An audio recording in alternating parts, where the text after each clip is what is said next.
Hello, everyone, and welcome to the Toku Portal podcast for Kaitou Sentai LupinRanger versus Keisatsu Sentai PatoRanger. I am Vashi V, and joining me today are. Gabe? The Little King. And Rai. I was able to make it tonight. Woohoo! And today we're talking about episode 38. So, DeGranio summons Destra for a meeting with Zamigo at the mansion. Zamigo has some useful information, and we get to see a giant dial fighter in space. So the police are at Jurere. Keiichiro fails to make small talk with Kairi. Noel shows up, and the others leave right as he does. Keiichiro tells... Oh, they're going to a meeting. Keiichiro tells Noel that what the meeting's about is out of his jurisdiction. So the thieves notice the police growing colder to him because he's been so partial to helping the thieves out. Makes sense. But even Noel looks kind of troubled. Jim alerts the police of a rampaging Ganglar opening. Thoughts? Considering everything that's happened with the thieves, especially considering everything with the Lupin Magnum, I can understand why the cops would start feeling colder towards Noel again. Because, I mean, it's not a baseless assumption that he favors the thieves, especially since he's kind of undercover for them and everything, so... I agree. The cops have the right to... Well, they don't have the right, but they have reason to treat Noel with, hey, you keep having your thing, this time we have our thing that you don't know about. Also, the way that Keiichiro still tries to approach Kairi, it's great to see that that's like picking up from where we last saw those two. It wasn't just immediately dropped in back to normal. Like, no, that has a lasting effect.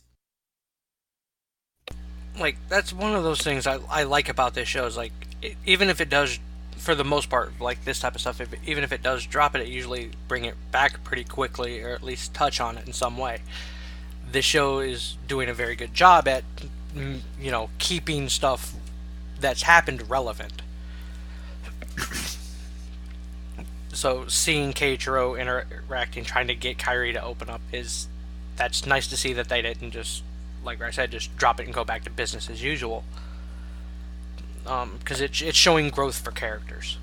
And then the police basically giving Noel the cold shoulder for this, it fits, because he's basically lied his way throughout everything so far. I mean, yeah, he's told the truth on a bunch of stuff. It's like, but at least in terms of the police, they don't know what's a lie and what's not. So we're just going to do this by ourselves, and we're just not going to involve you. It makes sense, and it's fitting. And the fact that it seems to bother Noel is great.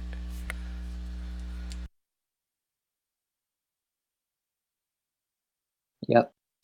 So missiles that look like fried shrimp are bombarding the city. We get the episode title number 38, The Collection Piece from Space. The global police encounter two Ganglar, Janek, who's snake-famed, and Isalob, who's shrimp-famed. No. They obviously aren't. They denied it themselves. Yes. Toku at its finest. So Janek uses his collection piece to attack the police with nearby cars. Actually, pretty terrifying. The Keisatsu change. Fight, Zamigo arrives and tells Janek to come with him. Isalab protests and is frozen on the spot. Zamigo and Janek leave, and Isalab shatters. No more fried shrimp missiles. I can live with that. Thoughts? Same on the shrimp missiles, I'm fine with that, but hey! At least now we can reestablish how fucking cutthroat Zamigo is, to the point where he's willing to just freeze a dude and kill him on the spot if he doesn't even agree with him on something. And considering we haven't seen this dude since Raimon, I'm gonna guess he stopped being bored and wanted in on the fun. It's weird to me that this collection piece controls specifically vehicles and not just machines. But whatever the plot demands, I guess. And yes, Zamigo appearing here is a great moment and shows like why we were excited to have him as a villain back at the beginning. But the fact that he hasn't been doing anything, it kind of really just kills it, because why have a great villain if you're not going to use him? So I hope when he does have his big fight, it's worthwhile. Like, I'm hoping the fight with Zamigo is this is obviously leading to. I want it to be kind of long and drawn out at this point, because he's literally been in what, 5 episodes? And like part of the problem is that he's supposed to be this looming shadow over the LupinRangers. In the opening sequence, when it shows the 3 Ganglar bosses, he's behind them, like above them.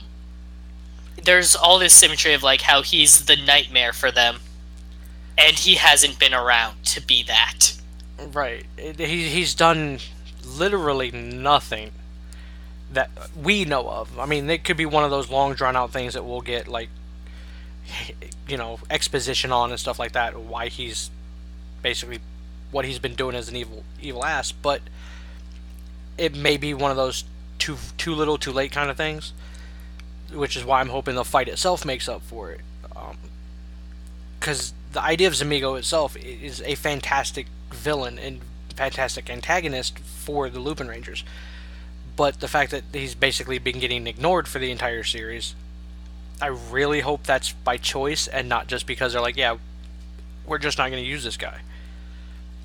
I'm hoping his absences will actually come into play. I was weirded out to see flying tempura. I'm not gonna lie. That threw me for a loop. And it's a good thing that these particular Ganglars decided to be put into an urban area in Japan rather than, you know, the countryside where there are no vehicles. Or very, very few. Because this power would be damn near useless out there. Also, that Ganglar that was just straight up killed. We can probably assume that he didn't have a collection piece, but what if he did? Right. That was gonna be like, my what next if that comment.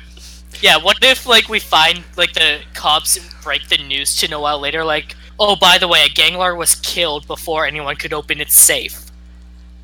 Right. It's like, because they've gone the lengths to push for that to not be a thing. They got lucky once. One time they've been lucky with that, with when they crushed the one.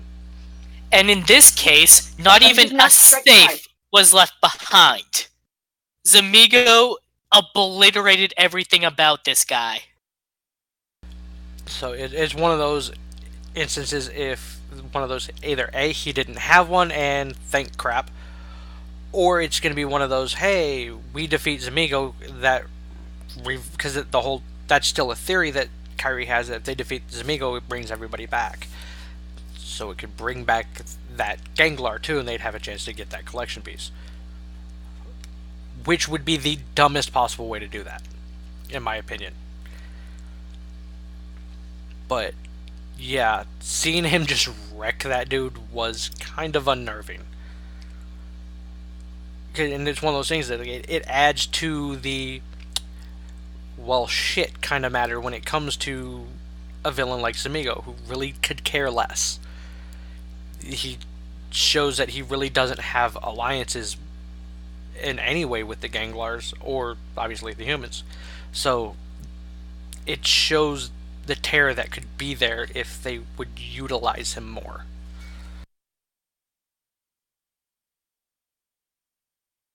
Yep. So the global police wonder what Zamigo is planning. Hilltop arrives. They miss the meeting. but it was about the giant dial fighter orbiting Earth. Kogura tells the thieves about Victory Striker. In 2 hours, it will fly over a mountain so they can collect it. So the thieves are at the mountain. Victory Striker approaches. Noel decides to stay behind to hold off the police. The Kaitou change, deploy their vehicles, but Janek controls Victory Striker remotely and starts firing at the thieves. Yeah, I'll just keep going. Noel Kaitou changes.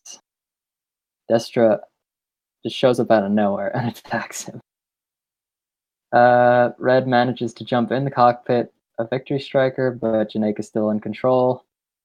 X is no match for Destra in either form and is knocked out of his transformation.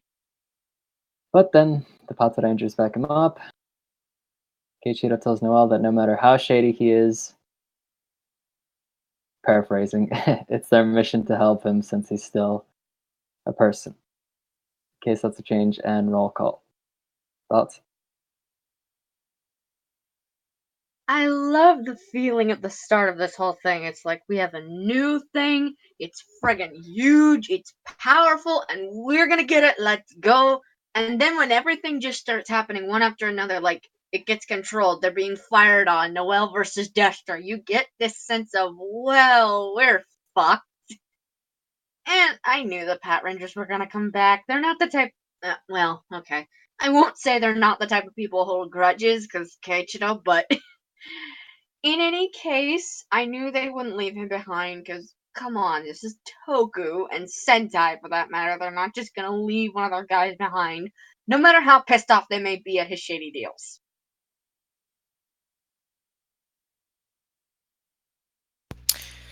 Yeah, I like Chuma's comment when they're talking about Victor Striker. So, does Lupin have a spaceship or something?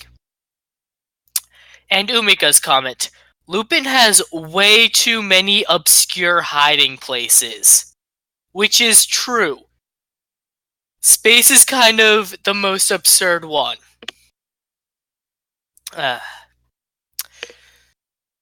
When it comes to Noel trying to take on Destra alone, I really liked this because I don't think Destra's directly appeared in front of either team since Noel joined. So this is kind of like his first meeting with him. And of course, he gets wrecked. Destra also probably has some new collection pieces now because Dogrania straight up asked him, like, hey, you gave your 2 away, right?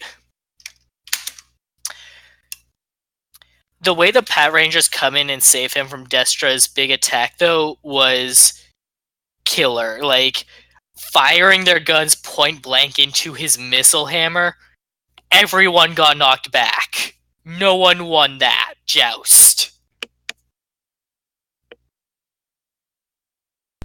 Like, this all of this was done very, very well. Like King said, from like the moment all this started, it was like, hey, yay, and then shit started rolling downhill. Everything snowballed. Like, I have to give Noel credit to knowing that he understands that the police already think he's shady as shit, but for him to literally obstruct them is the furthest that he's shown that he's willing to go for retrieving the collection piece. Because he's never outright obstructed them.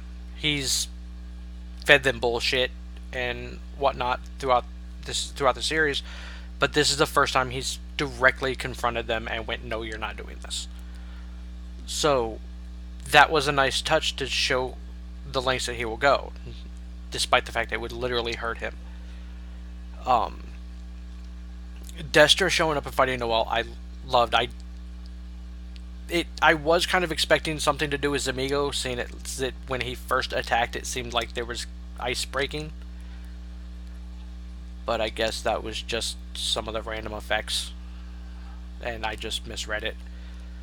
But this is the first time since Noel has shown up that he has been wrecked. Like they've gotten their little times the battle's tough kind of ass kickings, but this is the first time Noel's been wrecked. Like it's the first time it's literally been one sided, which adds more weight to a character who has literally just shown up a few times, tried to steal something and lost his arsenal. So it's adding back that Destra is a problem. Having the cops show up and rescue Noel was a little unexpected but fitting. Like with him being as shady as he did, I kind of expect them to focus more on the collection piece a little bit. Mainly because Noel has usually handled everything just fine. But Keiichiro's in their explanation for why they're helping him was perfect. He's like, yeah, you're shady as shit, but you're still a person. It's still our duty to protect you. Which, for Keiichiro, is about as close to we are a team as he's going to get. So, because, I mean, it's his same reason for why he's helped protect the LupinRangers in battle. So, it's showing consistency, and then the fact that it's also showing that that they care for Noel, even if he is shady as shit. Yep. So the thieves are still unable to control Victory Striker until Red gets an idea.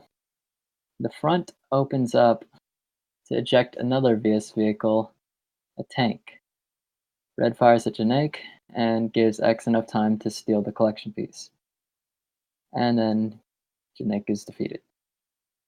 The tank is Siren Striker. So Gosh revives Janaik. Destra summons a golem for good measure. The new vehicle's Gattai with Goody, Magic, and Splash to form Siren LupinKaiser. It's pretty badass and it looks great. Janaik is defeated.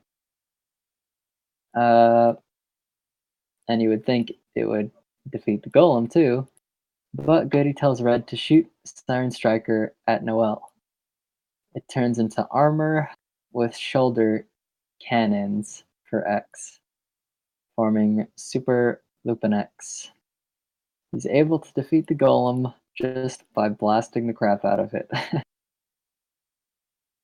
Yeah, that was awesome. Thoughts? Now that was awesome. And it's not every day you have a new Megazord give a Ranger a power-up by literally it's like, okay, let's defeat the big guy. No, wait. Shoot him. Trust me, this is gonna be awesome. And it was. And it's a little simple, but I think with Noel is best, especially with his aesthetics. So I absolutely adored this. I love Siren LupinKaiser. I love the new power-up for Noel. High time he got one. So I wholeheartedly enjoyed this.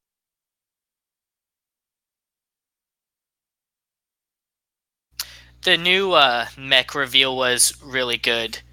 Kairi seeing like, hey, wait, there's something else in here. And then just driving out, like, what was that, 200 feet in the air at least? The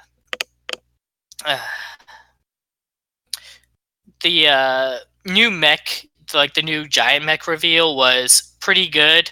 I like the way that they just expand upon an older one. It's always a neat concept to me. The only thing I didn't like is that the finisher was kind of just more giant laser beams.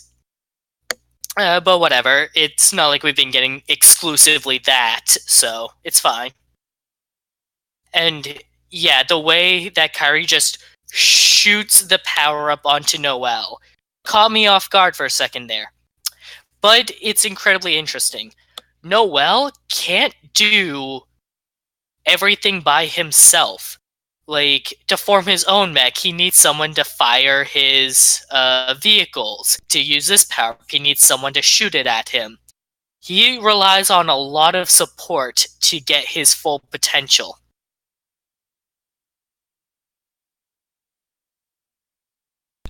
And that's handled really, really well. And it's one of those that if you're not paying enough attention, and I will admit I didn't catch that until just now. I was like, and it makes a lot of sense because he does have I think it's more to add to his character the fact that yes, he has to rely on all this to get what he needs out of this, which we're still unsure of what he's getting out of it. But it's more yes, he needs them as much as they need him, and it was done exceptionally. Kairi has balls. I understand giant mech, but still, you're literally falling out of the air in a basically giant metal death trap. Usually, I was okay with the new mech. I think the only thing that bothered me is I don't like magic. It just looks weird to me when it's on a mech like that. Noelle getting a power up was fantastic and unexpected. This led me to a conversation I was having with King before the podcast. To me, like the whole purpose of what they've been doing with Super Sentai this year and last year was to break the mold. You know, to change it up to where it doesn't seem like it's the same thing just in a different setting. To me, this has done that more and a lot better than Kyuranger did. Kyuranger's pretty much only thing that they did was, hey, here's a giant ass team for no reason. With this, it's, hey, here's two teams at war with each other from the start. Instead of having the let's combine weapons, it's we're just going to combine people. Because, magic. And then we have this particular instance. As I know, back when it first appeared, we counted Scissors and Blade as a power-up. Yeah, I'm done counting that as a power-up. To me, it's just another weapon. This is a power-up. This is the first power-up. And it's not a red one. And it's the first one that that didn't go to the main team member. This went to the extra. Sixth. This went to the 6th. It's the first, as far as I'm aware of, this is the first time that the 6th got the power up before anybody else. Because typically it's the Red Ranger, and then the rest of them, or you get like Ghost Sager, where everybody got it. Go Kaiser.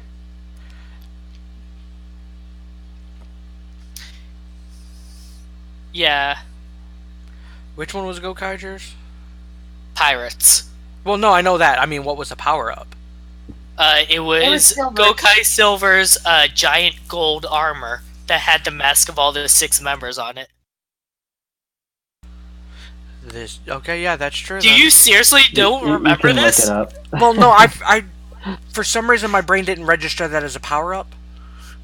Because my brain was literally sitting there going, the entire theme of that was we're going to use other Rangers' powers.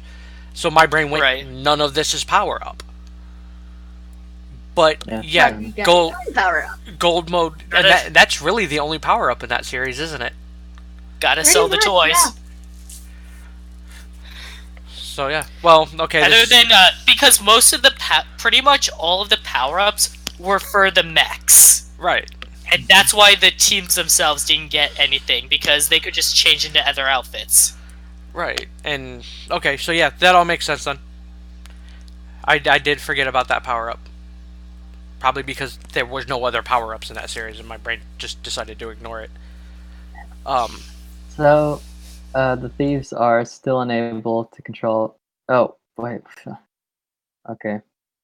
Now my brain isn't working, thanks.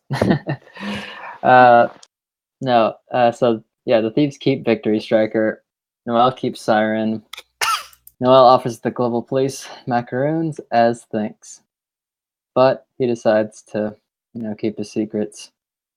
But the police don't seem to mind at this point. They're still comrades.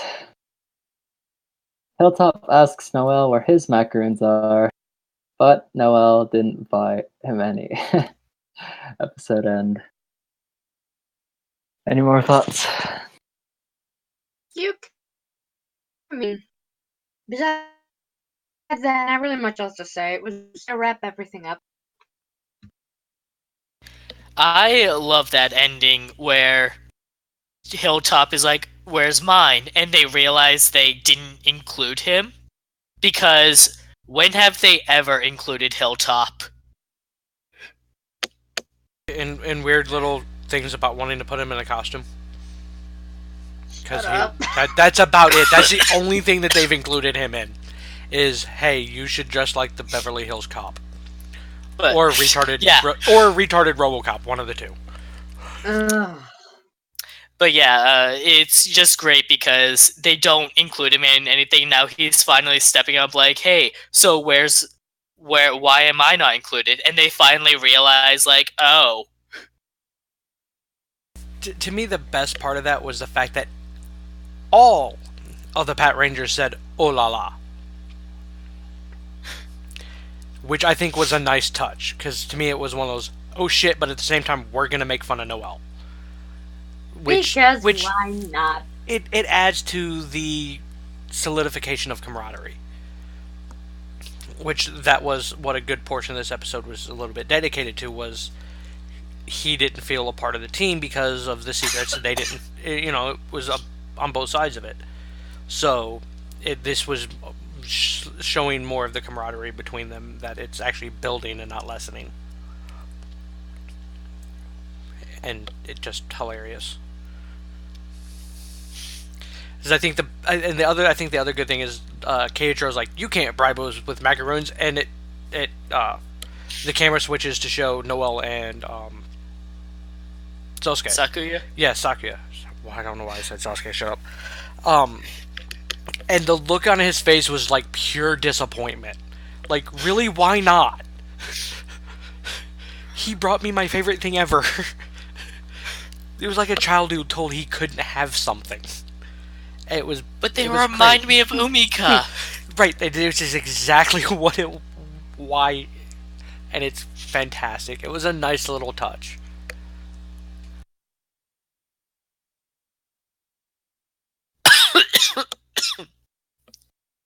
Sorry. So, final thoughts.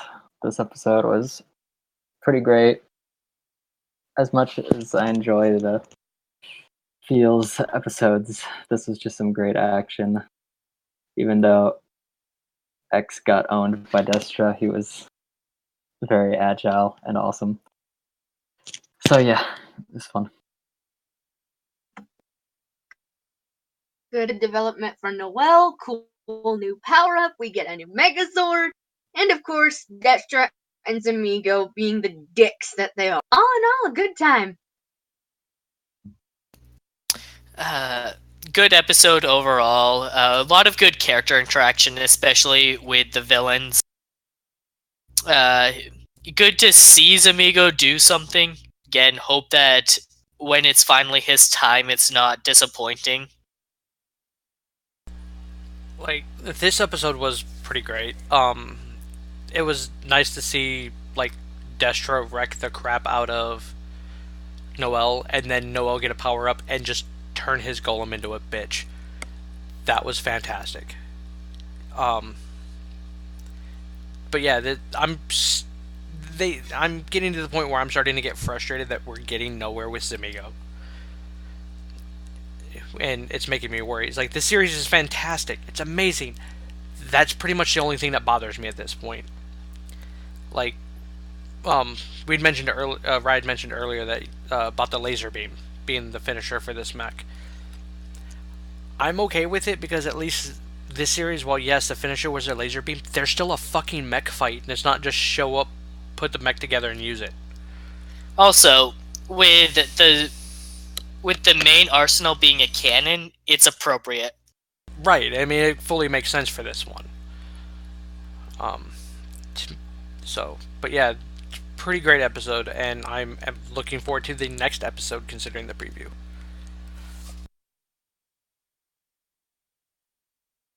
And I I guess on that note, I will let Rai do the outro. Thanks for joining us tonight, everybody. We'll be back tomorrow with more Kamen Rider Zio. It's a really good one. You're going to want to listen to what people have to say about it. I won't be there. And next Tuesday with more LupinRanger versus PatoRanger. Looks like we're finally getting something with Zamigo, so here's hoping it's something we want.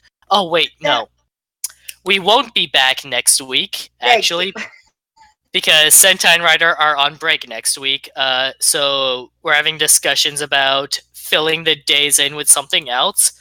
So we'll probably see you for that instead, and see you back for Sentai in 2 weeks.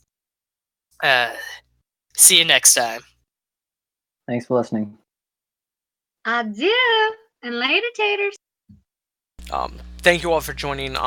There is at the moment a tentative schedule for next week. We are looking at, through discussions with a few people, we're looking at doing Miraculous Ladybug roundtable on Tuesday next week.